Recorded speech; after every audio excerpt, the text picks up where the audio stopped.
Praja Shanti party అధినేత KA Paul viral comments చేశారు. YS Rajasekhara Reddy, Rajareddy ఆత్మలతో తాను మాట్లాడతానని అన్నారు. వారు బతికి ఉంటే షర్మిల పార్టీ విలీనాన్ని అడ్డుకునేవారని, ఇప్పుడు వారి ఆత్మ ఘోషిస్తోందని తెలిపారు. జగన్ని తిట్టడం, రాష్ట్రాన్ని నాశనం చేయడం షర్మిల పని అంటూ వ్యాఖ్యలు చేశారు. షర్మిలను ఏపీకి తీసుకొచ్చి నాశనం చేయాలనుకుంటున్నారా అని ప్రశ్నించారు. ఆస్తులు, పదవుల కోసం సోనియాకు షర్మిల పార్టీని అమ్మేశారని విమర్శించారు. రెడ్డి గారు కొడుకు రాజశేఖర రెడ్డి గారు నాకు బాగా పరిచయాలు గనక వాళ్ళ ఆత్మతో నేను కమ్యూనికేట్ చేయడానికి ప్రయత్నించాను.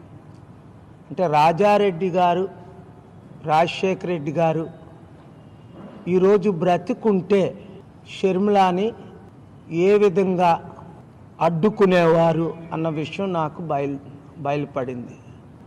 రాజకీయాలు అంటేనే అతి దరిద్రం, మోస్ట్ కరప్షన్.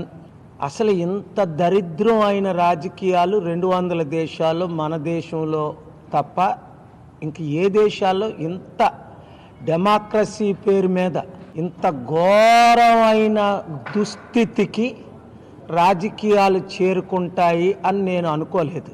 నిన్నట రోజున రాజారెడ్డి గారు, రాజశేఖర రెడ్డి గారు ఆత్మ తీవ్రంగా ఘోషిస్తుంది.